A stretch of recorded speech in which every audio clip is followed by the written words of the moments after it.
I would never get caught up with the daughter of a servant, just a fleeting distraction. The guy, surrounded by folks clinking glasses and laughing nearby, stood detached and noble, casually letting these words slip like they didn't matter. I couldn't afford to mess around with this love game. Clutching my inexpensive birthday present, I quietly slipped away without anyone noticing. 2 years down the line, he grabbed my hand tightly. His arrogance vanished, replaced by sheer desperation. Ava, please don't leave me again.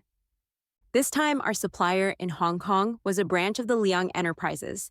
As the young master of Liang, Ethan usually wouldn't be present, so his unexpected arrival made the lively private room fall into a short, uneasy hush. Unaffected, he nonchalantly handed his long black coat to his assistant and took the main seat, where moments before the supplier's manager had been leading the conversation. Now that same manager was piling on compliments with a brown-nosing grin. When Emma from the purchasing team whispered, "Oh my God, he's insanely handsome," I glanced up at him. He didn't seem to notice me, or maybe he just forgot.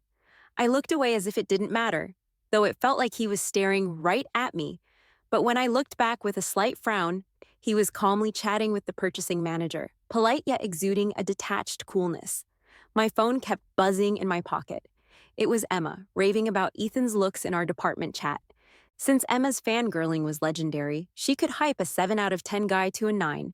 The group didn't believe her, and everyone at Nova needed confirmation. Emma gave me a pleading look, so I had no choice but to respond. "He's all right?" "Aye." Emma immediately shot me a private message, practically losing her mind. "You call that level of handsomeness all right? You only have eyes for Jake, don't you?" I didn't bother to explain and left her on read. Ethan's arrival was seen as a sign that our partnership would thrive. Everyone left in high spirits, and Emma was tipsy by the time we walked out. After I helped her into a cab, a shadow suddenly appeared behind me. The man with a straight face said, "Ava, CEO Ethan wants to have a word with you."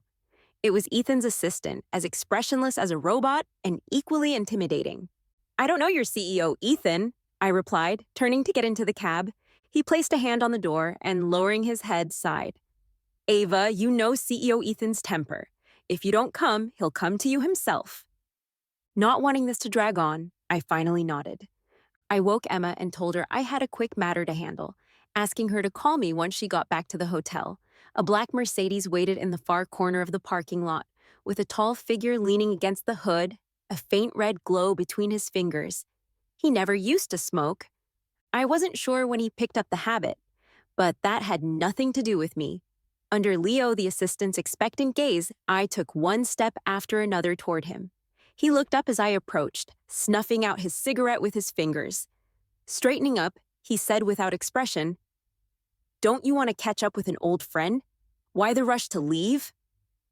Standing half a meter away from him, I felt no emotion. If he hadn't shown up tonight, we might never have met again. "We have nothing to discuss." He stared at me with intense eyes, his thin lips pressed into a cold line. Just as I thought he'd stay silent, he suddenly asked, "Why did you leave 2 years ago?" 2 years ago? He still had the nerve to ask.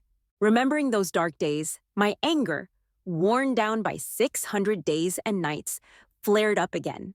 I replied bitterly, "What were we exactly? Do I owe you an explanation? What were we?"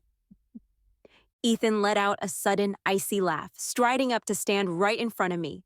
A head taller than me, he looked down, radiating an overwhelming intensity that made me take a step back. But he seized my hand, his voice low and tense. "Ava, I was your boyfriend. You left without warning. What did you take me for?" "Boyfriend? What a joke!" I tried to pull my hand away, but failed, so I forced myself to act indifferent. "Did that mean anything? Weren't we just having fun?" "Having fun?" Ethan froze, his thin lips parted slightly, his eyes rimmed with red.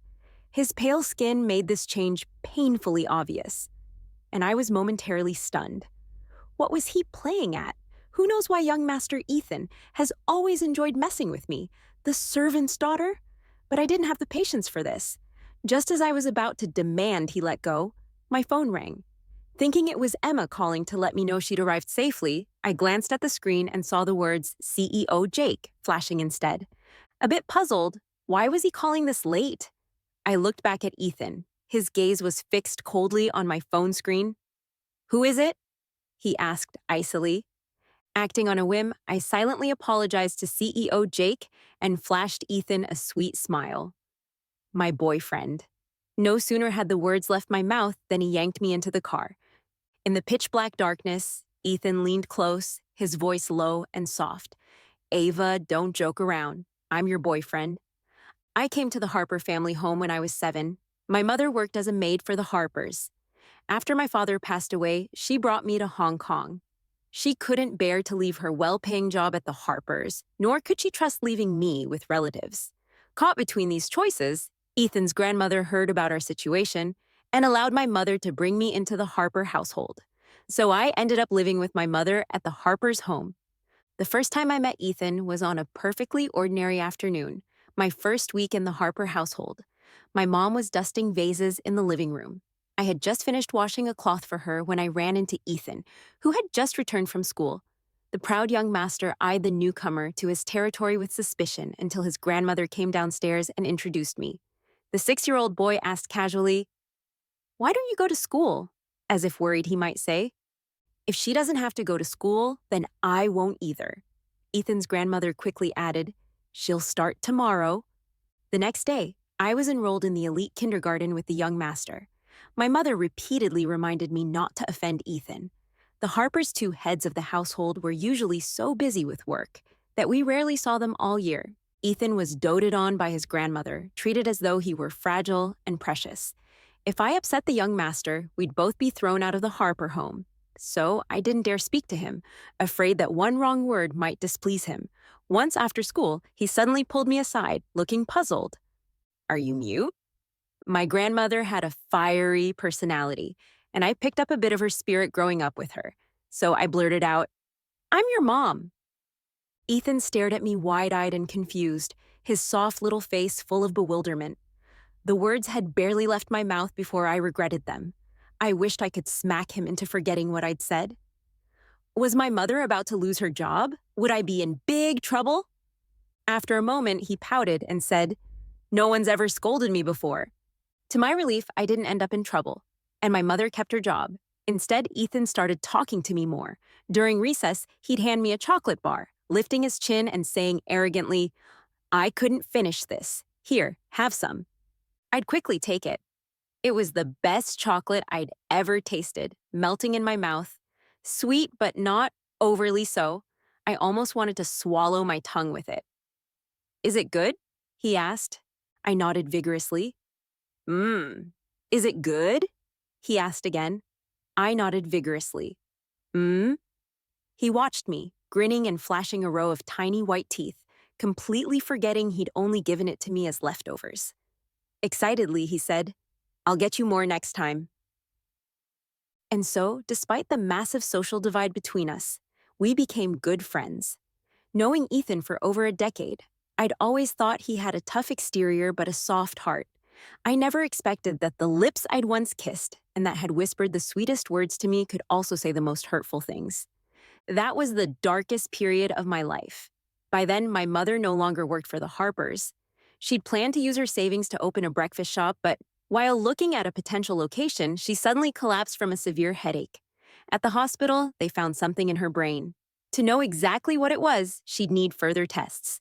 My heart felt like it was in my throat, waiting for the results was torture. Every second dragged on. I was desperate to see Ethan, but his phone was always busy and our little home was empty and quiet. It was as if he had vanished from my life. I'd lost all contact with him. I didn't understand. Even if he wanted to break up, couldn't he leave me with at least a few words? I reached out to Ethan's friends, hoping they could tell me something about him. Ethan's friends were just like him. Their politeness was only skin deep, barely concealing the cold indifference beneath. "Hasn't Ethan contacted you these past few days?" She was the daughter of one of Ethan's uncles, dressed head to toe in luxury brands that I couldn't afford even with a year's salary. She exuded an aura of refined wealth. "No, he hasn't," I replied. Sophie smiled enigmatically, pulling an invitation out of her bag. "Tomorrow's Ethan's birthday at the Grand Loft. If you're free, you're welcome to join us." They had their world, and I had my own sense of accomplishment. My confidence came from my perfect GPA, my national scholarship awards, and the job offers I'd received from top companies even before graduation. I never thought I was inferior to anyone, nor did I feel unworthy of Ethan. But somehow, standing there, I felt my face burning with embarrassment. I stared at the invitation for several minutes before stiffly taking it. Thank you. She stood up, elegantly brushing her hair back. I have a meeting at the office soon, so I'll be heading out. Ethan's birthday party was at 7 in the evening, but I sat by my mother's hospital bed, awkwardly peeling an apple. I managed to turn a perfectly round apple into something misshapen, full of cuts and gouges. My mother smiled as she took it from me. After a bite, as if remembering something, she asked, "Isn't it the young master's birthday tonight?" She'd worked for the Harper family for over 20 years and still hadn't shaken the habit of calling him the young master. "Yeah," I replied. "You two fought, didn't you?" I forced a smile. "Mom, we haven't spoken in half a month." "I think he probably wants to break up." She stayed silent for a moment, then reached over, gently touching my head. "Sweetheart, you've known each other for over a decade. No one understands him better than you do. Whatever it is, you need to talk it out in person. Go on. Don't leave any room for regrets."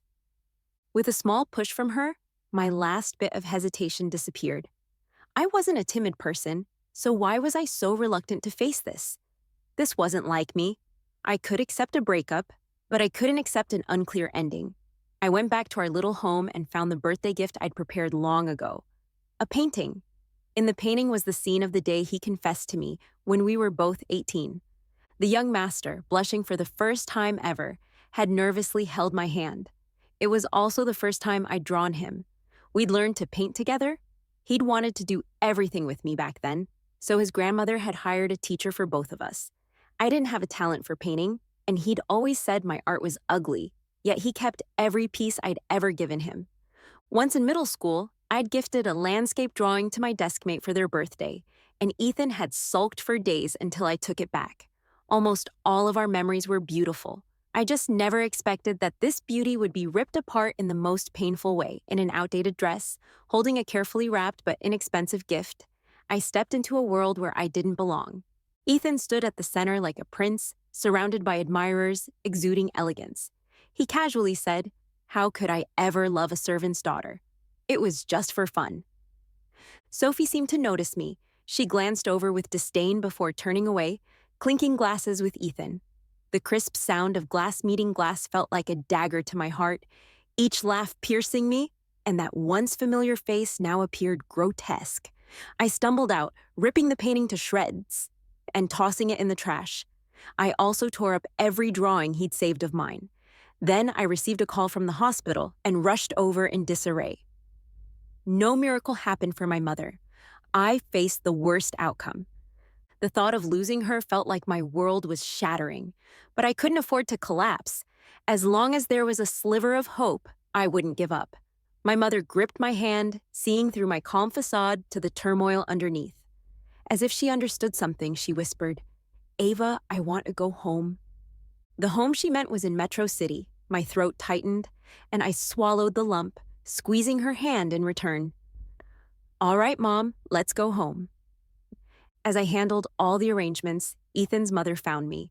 She had approached me when she first learned about my relationship with Ethan, looking down on me with undisguised contempt. This was the second time. I looked at the check she handed me, accepted it, and sincerely said, "Thank you. I'll be leaving Hong Kong." The first time I saw a check like this, I found it absurd. I couldn't believe a scene straight out of a cliché romance novel could happen to me. Now, I only felt grateful. This money could cover my mother's medical expenses, and I wasn't foolish enough to refuse it again. The corners of Ethan's mother's mouth lifted as if to say, "See, you were only in it for the money." I remained unfazed. Consider this the reward for playing Ethan's love game. I gave my emotions, he gave his money, and we're even. I took my mother back to Metro City, changed my phone number, cut off all contacts, and left everything in Hong Kong behind like a fleeing mouse. For the next 2 years, I woke up countless times from nightmares, haunted by Ethan's last words echoing in my ears. That sentence became a recurring nightmare, entangling me relentlessly. Now, hearing him say it again in the darkness was like the nightmare coming back to life. I don't know where the strength came from, but I pulled back my right hand and slapped him hard, my voice chillingly calm. And you think you have the right to say that? A married couple separated for 2 years can get divorced. At best, we were just playing house. There's no love left. I have a new boyfriend now, Ethan. Are you trying to be the third wheel? As soon as I finished, his breathing quickened, and he stared at me intently. Under the dim streetlight, his eyes shone brightly, like a predator that wouldn't let go of its prey in the narrow, dark space. I felt a pang of regret. Provoking Ethan here wasn't wise, especially since he was far from being a patient man. I had developed earlier than others my age, and in middle school, some boys would gossip about my and other girls' figures during track. At one sports event, Ethan overheard them while he was bringing me water. Ethan grabbed a glass of water and hurled it at the group of boys, then stood there, watching them coldly. The warm water splashed all over them, and they started cursing at Ethan in anger. At the time, I had no idea what had happened. It looked like a fight was about to break out, and I thought about stepping in, but Ethan's friends beat me to it, rushing over. They ended up in a small brawl until the teachers arrived to break it up. Before they were separated, Ethan threatened them in an icy voice. "Watch your mouths!" He looked genuinely intimidating. Those boys were visibly upset, but they didn't dare say anything as they walked away. Right now, I felt like I was facing that same version of Ethan. Feigning calm, I glared at him, but deep down, I wondered, would he actually hit me? Outside was just Leo, his assistant, and knowing his loyalty to Ethan, if Ethan decided to take care of me, Leo would probably help hide the body. Swallowing hard, I discreetly reached for my phone, ready to use legal means for self-defense. Ouch! Suddenly, I felt a sharp sting above my collarbone as his teeth scraped against my skin, sending a chill down my spine. "You're insane!" I yelped and slapped him again. Without a word, he stepped out of the car. His tall figure stretched under the streetlight, his expression hidden from view. "Leo, take her back." "Yes, sir." As the car started moving and the streetlights blurred past, I was still in shock. Ethan just let me go. At a red light, Leo suddenly spoke. "Ava, after you left back then, Ethan looked for you for a long time. If there's any misunderstanding between you two, it might be best to clear it up sooner rather than later." I sneered, mocking him. "How much did your salary go up, Leo, that you'd go so far to speak on his behalf?" He fell silent, but after starting the car again, he quietly replied, "Thanks for asking. Just hit 7 figures this year." I should have kept my mouth shut. If I made that kind of money, I'd treat my boss like family, hand-washing his underwear if necessary. Of course, Ethan would be an exception. That jerk who plays with feelings, disgusting.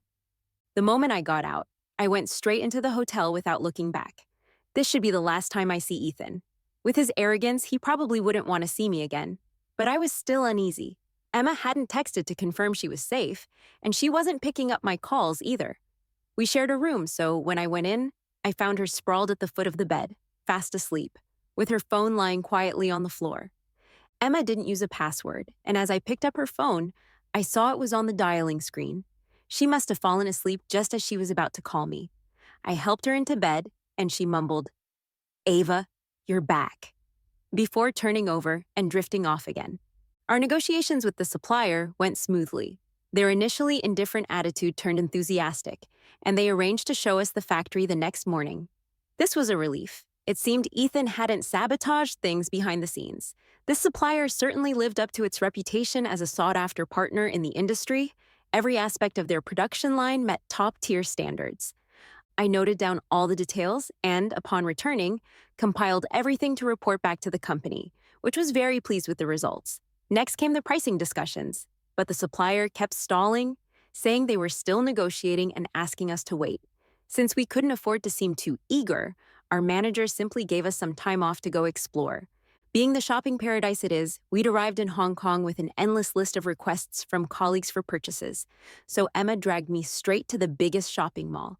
The moment we stepped inside, Emma was like an untamed horse, impossible to rein in, with boundless shopping energy. I hadn't anticipated this kind of battle. When I left in the morning, I'd worn heels. After just half an hour, my feet were already aching. So I ended up sitting at the G Brand store, waiting for Emma to finish her shopping spree. Well, if it isn't Ava, long time no see. As I was secretly massaging my sore heel, I noticed four legs approaching, followed by a familiar voice. I froze, feeling exasperated. Great, Hong Kong really is tiny. I looked up with a forced smile. Sophie, long time no see. The polite thing to do would be to stand up and greet her, but I didn't bother. I stayed seated, nice and comfortable. The girl next to Sophie looked puzzled. Sophie, who's this? Ethan's ex-girlfriend, Sophie replied, tilting her head as if thinking, then chuckling. If she counts as one, that is. The girl laughed, her expression a little condescending. She snorted. Oh, it's her. Not the politest I was hearing this. I knew immediately that these pampered sons and daughters of wealth had been gossiping about me behind my back. I was long past feeling ashamed of my lack of wealth, only finding them tiresome given that Ethan and I had known each other since childhood. I was supposed to be familiar with his circle too, but our relationship was tenuous at best, since their outings were ones I simply couldn't join. They'd planned skiing trips in Switzerland, diving in Indonesia, yacht parties, a rotation of countries for them. I wasn't part of that world because I couldn't afford it. At first, Ethan would bring me along. My first time skiing was with him. He took me to the bunny slopes and patiently taught me over and over. I fell countless times, but he kept helping me back up, and by the end of the trip, I could at least manage a few glides. All my ski gear had been bought by him. I had no idea how expensive it was until I looked it up later, and the price made me quickly return everything. When my mom found out, she warned me not to take things for granted and not to accept what wasn't mine. So the next time Ethan tried to bring me along, I lied, saying I was afraid of the cold and almost caught a chill last time. Only then did he give up. Ethan's friends would insinuate that I was trying to cling to him, though, of course, they didn't dare say it in front of him. After all, Ethan's only fight had been for me. His speech at his 24th birthday party likely put a lot of his friends at ease. Before that, they would merely hint that I wasn't part of their world. And that was true, so I pretended not to understand, maintaining the polite facade between us. They were the ones who started this, so why should I be the one to play nice? I gave a graceful eye roll and said, "My courtesy is reserved for people." The young girl, clearly unused to being insulted, looked taken aback. What do you mean by that? I shrugged. You still don't get it? Seems like that brain of yours is best suited for counting the sun by day and the moon by night. If your IQ is this low, don't bother picking fights with me. Besides, I'm Ethan's ex. Are you sure I'm not, perhaps, your mom? She grit her teeth and spat out, rude! Just like a country girl, I raised a fist right in front of her.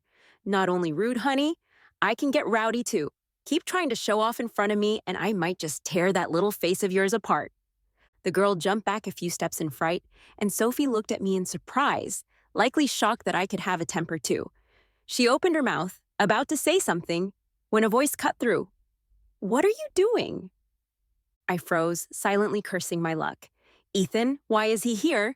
He was in a tailored black suit, holding a shopping bag of some kind. Sophie glanced between Ethan and me, scoffing. Ethan, don't you think your parents might be a bit upset if they found out you're getting tangled up with her again? Ethan stared at her for a moment, then suddenly smirked. He leaned in and whispered something into her ear. Sophie's face darkened instantly. She shot me a complicated look before grabbing the young girl and leaving. I gave Ethan a puzzled look. What on earth did he say to her to make her leave so quickly? Ethan pursed his lips slightly. Her boyfriend is a college friend who just started working at her father's company, but she's currently going on blind dates. So much information. And yet, I frowned and said, why do I keep running into you? This mall belongs to my family. Damn, I'd totally forgotten that part. Ethan knelt down in front of me and took hold of my foot. His hand was cold and I shoved him away in surprise. Are you crazy? He didn't say a word, just pulled a pair of flats out of his bag and helped me put them on. I frowned. I can change my own shoes, but by the time I finished speaking, He'd already put the shoes on for me and packed my heels back into the shoebox, holding it by his side. He looked at me steadily, a complicated look in his eyes, as if there was so much he wanted to say. His lips parted slightly. Ava? What is he trying to pull now? His gaze made me feel uneasy. I stood up to leave, but just then, someone called out, Ava! I tensed and turned around, surprised. What are you doing here? How could there be one familiar face after another? Especially him, wasn't he supposed to be in Metro City? Jake walked over with a warm smile. The company takes this new supplier search very seriously, so they sent me over to join you. He paused briefly, his gaze flickering over Ethan before he casually added, Besides, I wanted to see you. We headed to the center of the plaza to wait for Emma. Curious how Jake knew where I was, I watched as he smiled and pulled out his phone, opening Emma's social feed. Left Ava here while I continue my shopping spree? Read the post, accompanied by a candid shot of me discreetly rubbing my foot at G's store. Well, that explains it. Soon Emma rushed over with bags upon bags. When she spotted Jake, her eyes lit up, and she greeted him with her usual exuberance. CEO Jake, what brings you here? She screeched to a halt in front of us, eyes flicking back and forth between Jake and me with a mischievous grin. Oh, I get it. You missed our Ava, didn't you? Jake, ever the good-natured one, chuckled and didn't deny it. Emma, playful as always, seemed completely at ease with her teasing. Out of the corner of my eye, I saw Ethan standing not far away. I had told him a small, harmless lie just a few days ago, so I decided to just go along with the story. Jake took the bags from Emma. Let me carry these for you. Oh no, I couldn't possibly. Despite her words, Emma didn't hesitate for a second, handing him everything. Then her eyes widened as she spotted Ethan, and she looked starstruck, torn between wanting to approach and not daring to. She whispered to me, Did you see CEO Ethan over there? What is he doing here? We just ran into him. Hesitantly, she asked, Should I go say hi? Afraid she might blurt out something outrageous, I quickly grabbed her arm. Honey, not recommended. Emma looked disappointed but nodded reluctantly. Fine. Since the manager found out Jake was in Hong Kong, he suggested a team dinner in the group chat. We decided to head back to the hotel first, but before leaving, I remembered something I hadn't yet done and asked them to hail a cab without me. I went over to Ethan. Can I have my shoes back? And how much were those flats you bought me? I'll pay you back. Ethan gripped the bag with the shoes tightly. I'll give them to you next time we meet. I reached for the bag, pretending to be troubled. Oh dear, what if I don't want to see you again? My boyfriend wouldn't like that. Ethan didn't let go, his face tense, his Adam's apple bobbing, as if he were holding something back. There was even a hint of grievance in his eyes. I looked at him puzzled. 2 years ago, he was the one who said we were just having fun. Now, 2 years later, he's the one who won't let go. What does he even want? Is this some kind of game? Annoyed, I let go of the bag. Forget it. Keep it. Consider it a gift. I turned to leave. Behind me, Ethan called my name softly, almost wistfully, but I pretended not to hear him and walked back toward Jake and the others. After dinner, Jake shared a ride with Emma and me. He sat in the front passenger seat, while Emma, as usual, was tipsy and sprawled across my lap. In the quiet of the car, I couldn't shake off the awkwardness of the afternoon. I turned to Jake and said, Emma was just joking earlier. Don't take it to heart. Jake turned back slightly, his eyes lowered, the corners of his mouth curving up a bit. What if I did take it to heart? I stammered. Forget it, I know. He shook his head, a smile on his face, and changed the subject. That CEO Ethan is your ex, right? I wasn't particularly surprised. It was all in the past. Yeah, when I picked up your phone, your lock screen was a picture of him. It's not anymore. I held my phone up with a serious expression. My lock screen now says, work hard, and I will get rich. Jake chuckled in disbelief. I see, a diligent worker. I grinned back. My acquaintance with Jake started by chance when I took my mom back to Metro City. I was both exhausted and busy, juggling job hunting with taking care of her. That afternoon, my mom was preparing for surgery, and I had an important interview in the morning. After finishing the interview, I rushed to the hospital. It started to rain, and with so many people waiting for cabs, I decided to take the bus instead. After getting off the bus, I still had a 10-minute walk to the hospital, and without an umbrella, I jogged to avoid getting drenched. That's when I bumped into Jake at the hospital entrance. In my haste to see my mom, I apologized and hurried off, not realizing I had dropped my phone. When I came out to look for it, I saw Jake waiting at the entrance. He approached me as I hurried over and handed me my phone, nodding with a smile. I figured you'd want this, so I waited for you for a bit. That bit turned out to be over half an hour. His kindness as a stranger warmed my heart when I first arrived in Metro City. I suggested we go out for a meal sometime, and we exchanged contact details. Little did I know, before I could invite him, I would see him again when I started my new job. We locked eyes in the elevator, both stunned.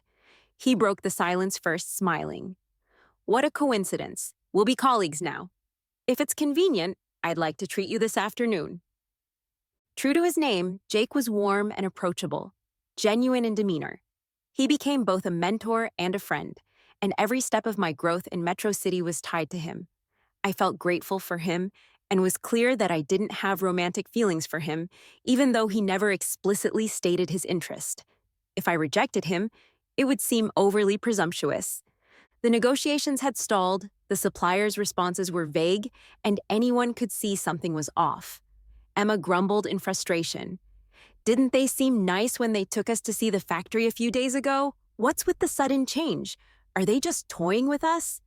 I focused on the supplier's background information. The prominent Liangqian group stood out, and I suspected I knew what was going on. I had changed my number long ago, but some things are etched in my bones, impossible to forget. I typed a familiar string of numbers and sent him a text. Is this amusing to you? Unknown number. Come find me. Unknown number. You know where I am. I gripped my phone tightly, nearly grinding my teeth in anger. That self-serving bastard! I could hardly suppress the urge to give him a piece of my mind. Emma, unaware of what was happening, thought I was just mad at the supplier and trembled slightly. Ava, I know you've put a lot of effort into this collaboration, but it's just work. It's not worth getting sick over. I patted her head and said kindly, You're right. I just need to clear my head for a bit. Emma shrank back like a frightened puppy, muttering a barely audible, "Oh." I called for a cab and headed straight to my destination. I knocked on the door several times, but no one answered. Ethan didn't reply to my text either, so I hesitantly entered a string of digits. 11,100,809 inches. November 10th is my birthday, and August 9th is his. He hadn't even changed it. As I stepped inside, I was greeted by an overwhelmingly familiar decor. The decorative painting in the entrance was one I had no memory of, a piece I had torn apart and broken before leaving. Yet it had been painstakingly reassembled and hung back in its original spot. On the shoe rack sat my high heels that he had taken from me. The couple mugs on the coffee table were the DIY ones we made when I first started dating Ethan. The curves of the mugs fit together to form a heart. There was still a yellow sticky note on the fridge where I had threatened him not to eat my ice cream without asking, or I'd make him sleep on the couch. It felt like time had frozen here, suspended at the moment I left. I ripped the sticky note off, leaving a residue of double-sided tape on the fridge, and crumpled it into a ball, tossing it into the trash. The bedroom door was wide open, and I could hear faint sounds coming from inside. Ethan sat cross-legged on the bed in white loungewear, his face illuminated by the bright daylight lamp, appearing cool and focused. He was pasting together the drawings I had torn up years ago on a whiteboard. To his left were the fragments, and to his right, the reassembled pieces. The right side had stacked up into a thick pile. I couldn't tell how long he had been doing this, or when he had started. A fire ignited inside me, and I rushed over to knock the board over. Ethan, is this really amusing to you? He looked stunned. I'm sorry. I scoffed. You should be sorry, but since your mom gave me money, we're even. From now on, you go your way, and I'll go mine. Let's not interfere with each other. All right, he seemed to have already known I took money from his mom, showing no shock. His gaze was heavy as it bore into me, a stubbornness evident in his expression. I told you I could find you no matter where you hid. I didn't manage to, so you're angry, right? I was taken aback. Memories flooded back to the winter break after middle school graduation, when Ethan took me and his wealthy friends skiing in Switzerland. I kept falling, and Ethan stood nearby, urging me to get up by myself. Just as I was getting up, my foot slipped again, and I fell. I was furious, sitting on the ground and refusing to get back up. Ethan watched me for a while before sighing and helping me to my feet, pinching my cheek. Silly like a little penguin. I swatted his hand away and shot him a glare. You're the silly one. I wanted to prove myself, to make him see me differently. So the next day, while he was still asleep, I sneaked out to practice. Then I successfully got lost. The world was blanketed in white snow, and the trees all looked the same to me. I couldn't distinguish which way I had come from. I wanted to call Ethan, but my phone had frozen and shut off. I looked around, and it was just me. It was the first time I truly felt fear. I clung tightly to my snowboard, huddled under a tree, praying Ethan would find me soon. Just as I was about to lose consciousness from the cold, I finally saw Ethan. He came running towards me with a group of people, his face pale. Ava? For the first time, I felt this kid was so reliable. I wrapped my arms tightly around his neck, burying my face in his chest, mumbling, Ethan, why did it take you so long to get here? Ethan had grown later than I had, and at that moment, he was just barely my height. It was an awkward position for both of us, but he didn't push me away. His voice was surprisingly gentle. It's okay. It's okay. Don't be afraid. I'm not afraid. I was just worried you wouldn't find me. He warmed my almost numb ears with his hands and whispered, no matter where you hide, I can find you. The sense of security I felt then was so real. If our relationship had only remained as friends, would things have turned out differently? But then I thought, when we were just friends, did he ever say to someone else behind my back, the daughter of a servant doesn't deserve to be my friend? That night's lesson was too bloody. I felt like a Cinderella who had stumbled into high society.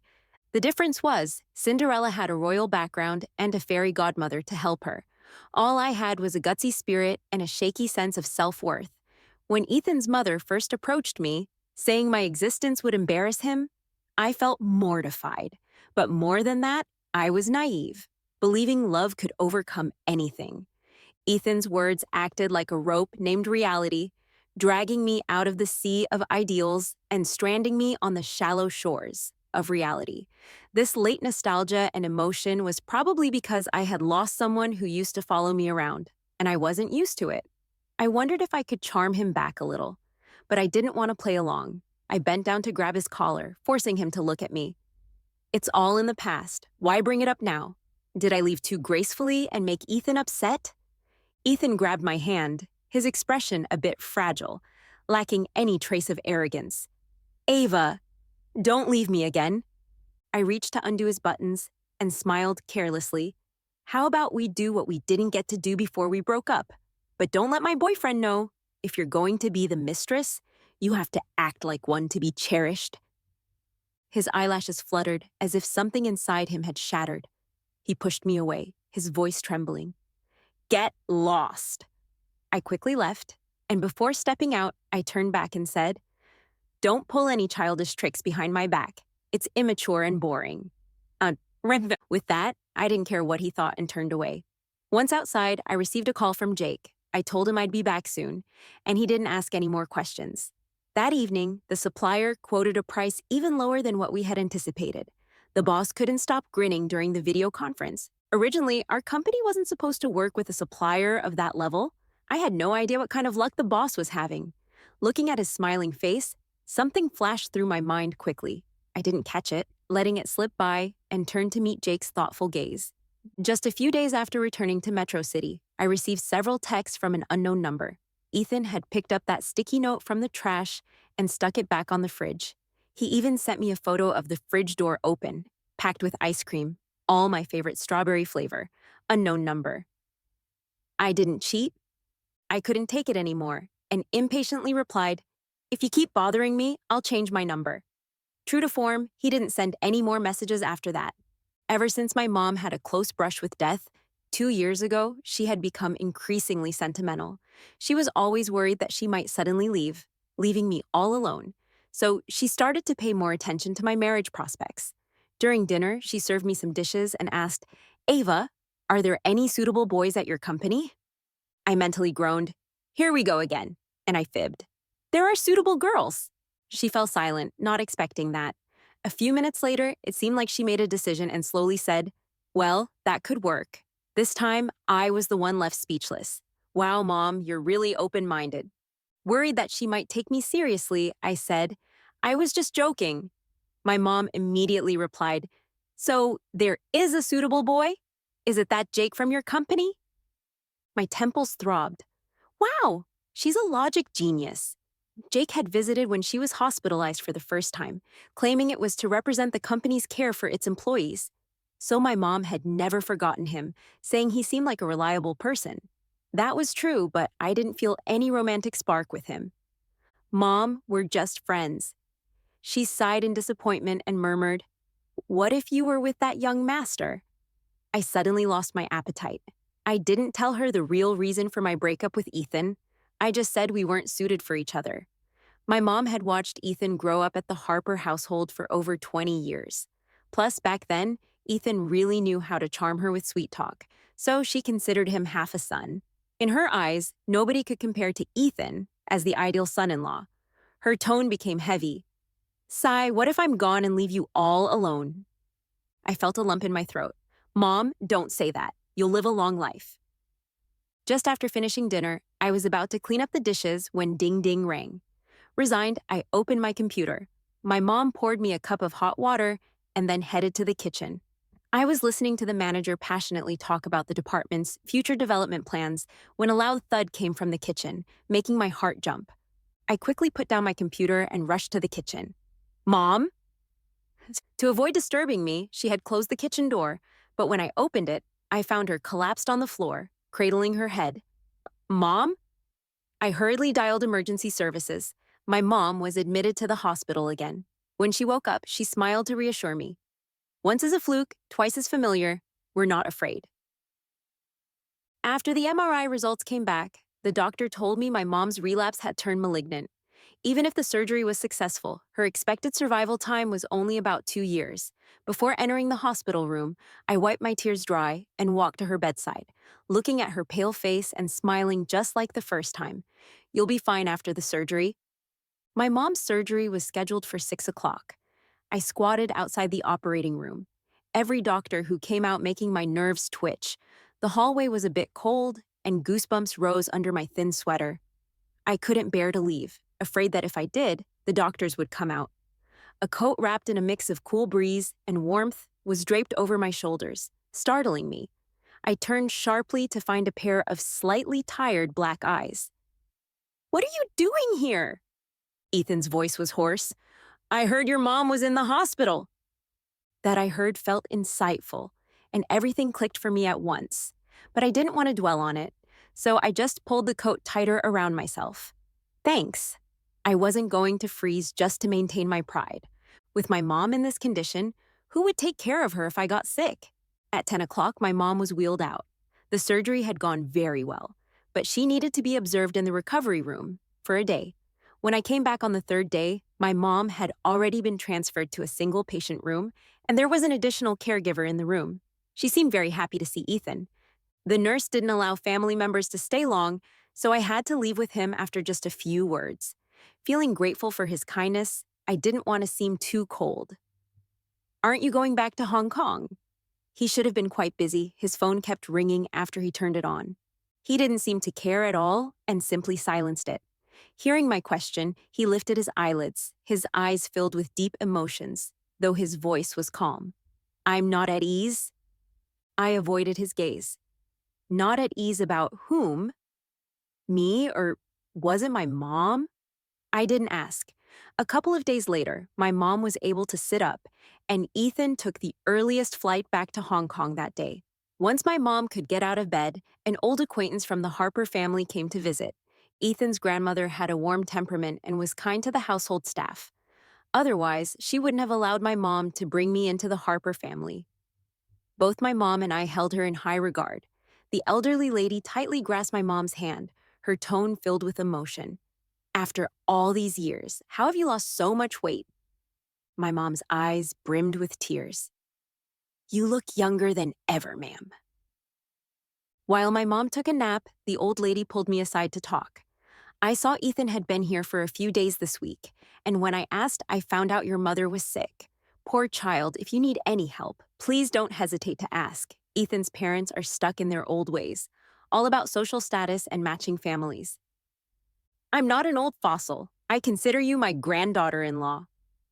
It hit me then that the old lady didn't know I had broken up with Ethan. How had he managed to keep that from her for 2 years? The old lady looked at me kindly. You two have been together for over 10 years. Ethan would jump off the second floor just to see you. How could they not see that? After neglecting their child for over 20 years, they suddenly decide to act like strict parents. It's laughable. What? I was stunned by her words, nearly losing my voice. Jumping off a building? When did that happen?